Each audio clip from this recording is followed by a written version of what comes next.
Tozali koloba na bino boye. Botika distraction parce que pouvoir oyo ya bino est menacé par Mouto ya Pauline à l'élection Martin Fayoulou. Bozali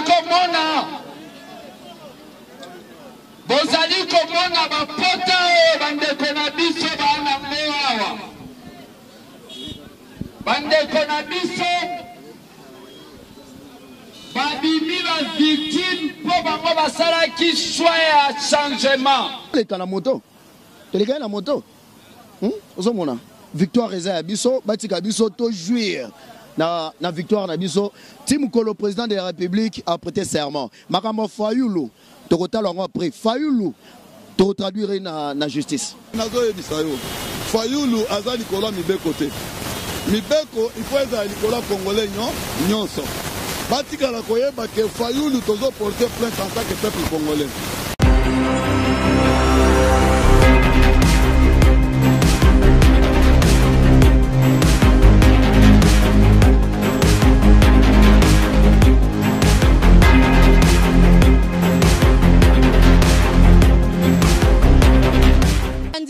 Nabino a tozali en direct ya Kinshasa ndenge bozali ko remarquer tozali devant siège ya UDPS parce que babenga kibiso bai Congo Millennium poto sombiti na makanisi par rapport ya criminalité na ekomi ko salema entre deux camps. To éviter parce que toza penza ba preuve na yango te selon ndenge ba UDPS ba combattant ba benga kibiso awa pona koloba lolenge kani bandeko na bango baza menacé par rapport bazo kokate ne bazali ko exprimer joie na bango ezo permettre bango te ke ba kende au-delà soki ba meki moi mukie ezo sala penza moi mbutu côté Lamuka côté cash. Alors, tout le monde combattant et puis beaucoup zoapé juste extrait. Nereni ni moi l'amboka fils mukoko abengi bande konabiso nyonso na masolo hein base à la calme magambo ya bitumba kobunda na entre bango ezo utawa pito solo la mbote. Mbote mama na ngai. To termina yo awa olandi lolenge kani baninga na bino ya IDPS bazwaki likama ya bapota point de vue na sur likambo yango. Oui, Tozo condamné vraiment par acte saboué avec une dernière énergie. Parce que ils ont raté. Tous qui ensemble, ils savent que nous sommes à Genève. Et s'imiter, et s'imiter. Mon amour, toi, ça, chemin naï. Président Nabiso, tu voté président Nabiso, abimi président de la République. Naïbité, un oyo tribal, oyo failli l'oiseau créer les lots. Tina mboka naïe kuna, eza. Ça vient d'où? Et où ti wapi? Êtes-vous sûr? Est-ce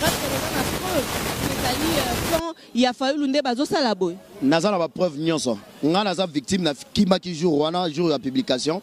Le 10 na tongo la kima côté ya base na bango kuna balanda inga. Oyo kendo sani na base na bango. Non les quatre. Tozo les kana moto. To les gars na moto. Ozo mona. Victoire eza ya biso, batika biso to jouir. Na victoire na biso, Tim Kolo président de la République a prêté serment. Makambo Fayoulou, tokota longo après Fayoulou, to traduire na justice. Merci beaucoup. Mbote papa. Mbote maman journaliste. Bazolanda yo en direct surtout na Mikili ya poto to solana nous sur likambo oyo bozali ko accuser que bato ya Lamuka nde bato bazali ko zokisa bino apparemment bino pe bozo exagérer tant mususu na ba matumboli. Eza matumboli te maman journaliste parce que eza dit jamais vu na Congo oyo. Depuis Kabila bani ko kocha démocratie ko bando kenya ba élection. To bandila na kaka na Mbemba. O azalaka pe na minduki ndeti Kabila.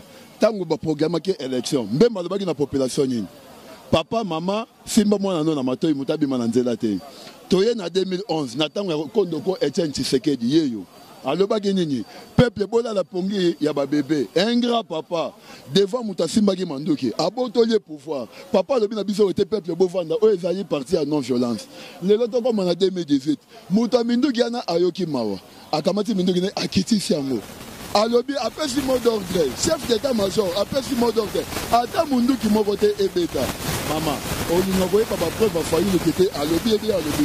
On l'a n'est qu'un triomphal. À l'objet du peuple côté de ma mère. Avec une pose pour ça la conférence de presse. On est ailleurs de la presse, à l'objet la presse, ailleurs de la presse pour battre de ma. Quel soulèvement. On va nous retrouver dans ma. Il faut que Koufa Mingi, na partie Oyo, peuple congolais Koufa trop. Fayoulou a fait une bande de ces histoires, wana. Yebisanga nano. Lelo est Facha Bimé, président de la République. Est-ce que avant la monde qui a recommandé un bateau?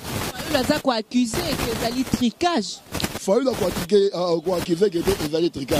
Et dans le quota, c'est là dans le maman journaliste.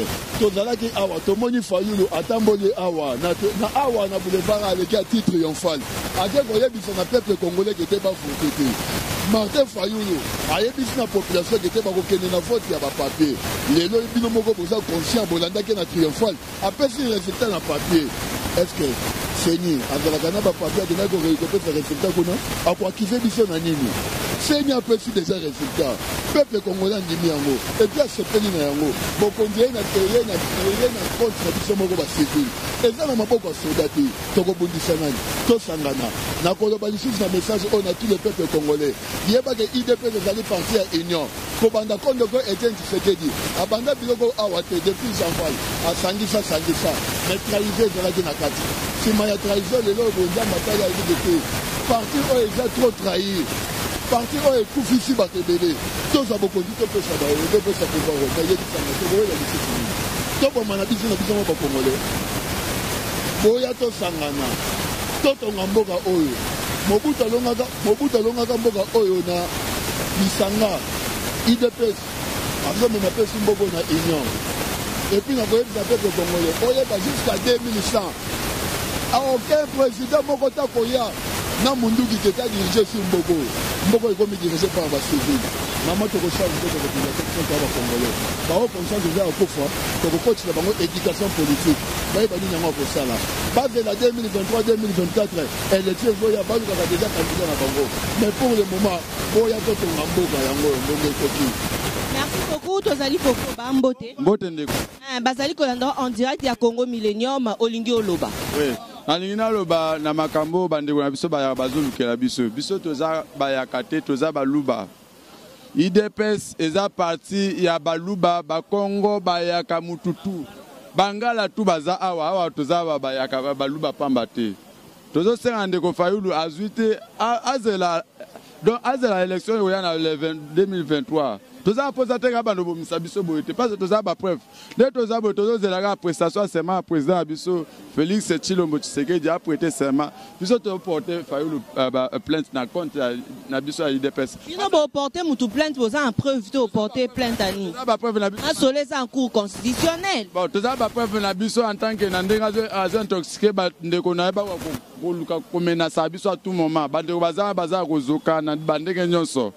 Ozoka yaya toza ba preuve na biso tozo lukande président na biso a prêté na serment tokende ko funda ye na o yazo intoxiqué bandeko na yo ya lamuka baluka moyani bakoboki ko banda ko menacer toza les sous na quartier te bandeko ba yebi biso ke toza bandeko na biso IDPS biso toza posa to bunda te to luki pouvoir na biso banda kala pendant 38 ans IDPS ils ont continué toujours qu'on pouvoir de l'autre pouvoir et qu'on va menacer biso.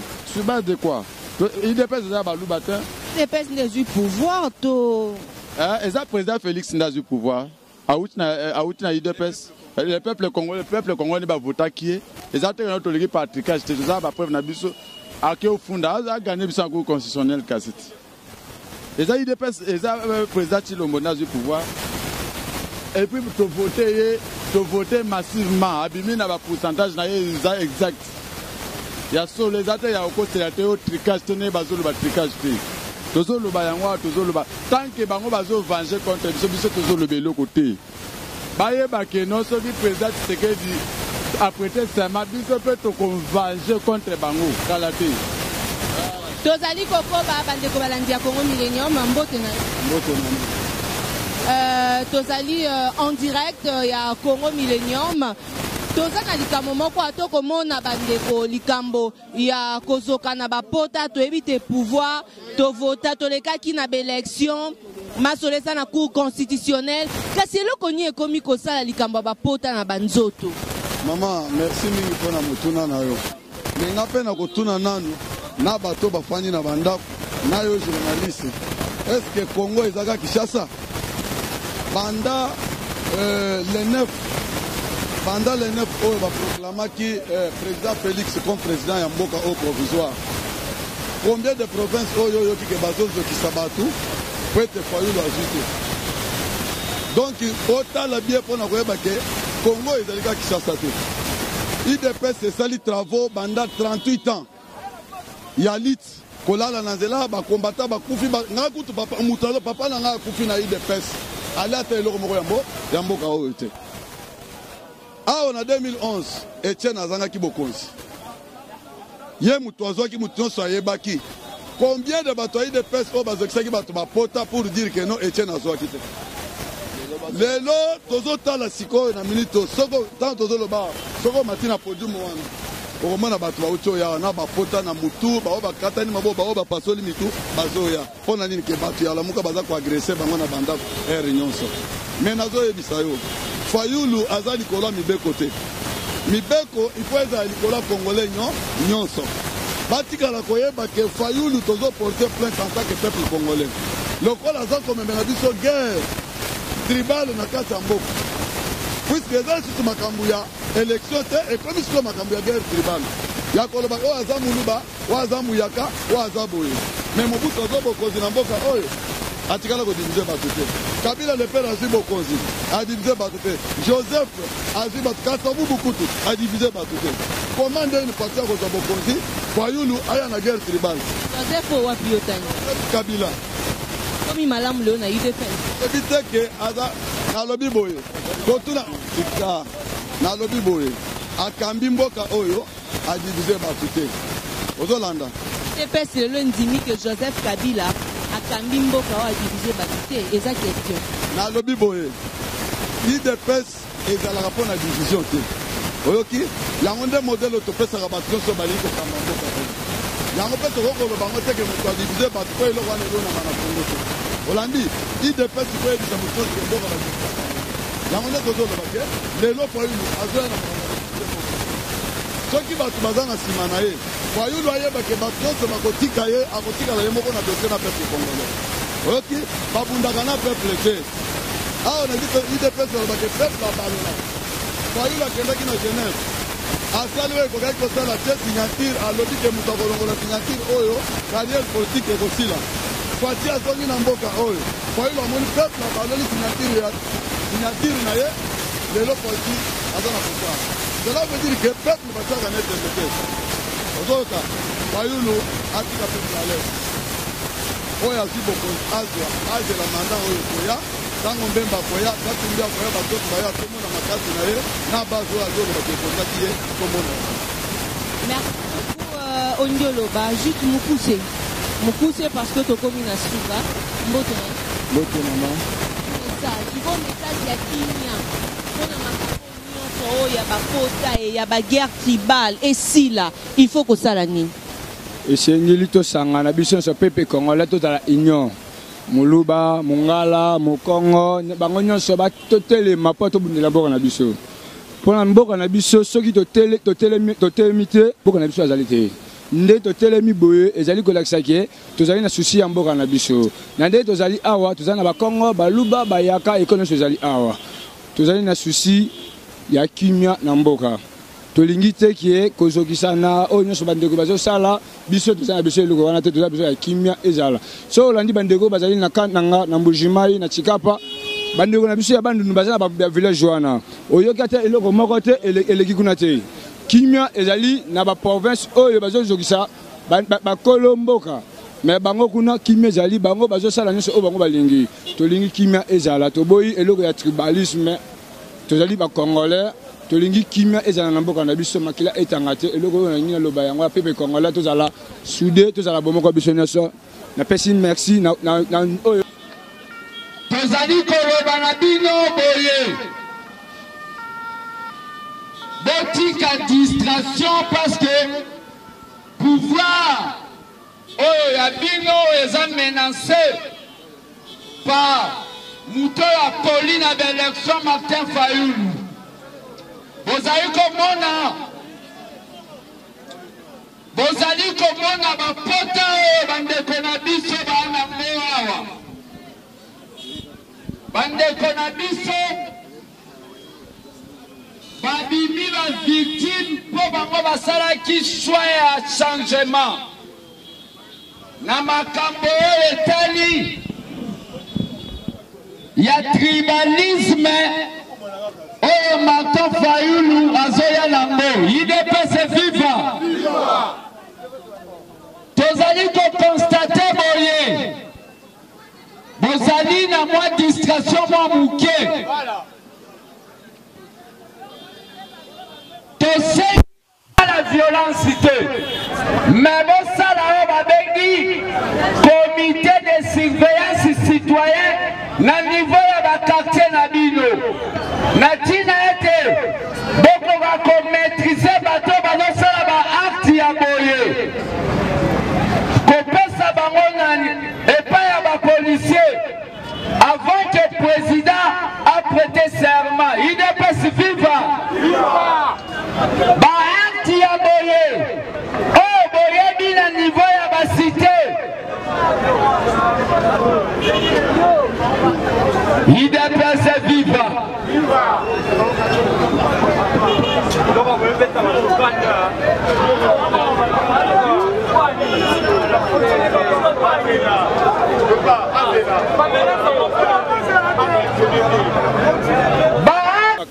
Merci beaucoup, merci.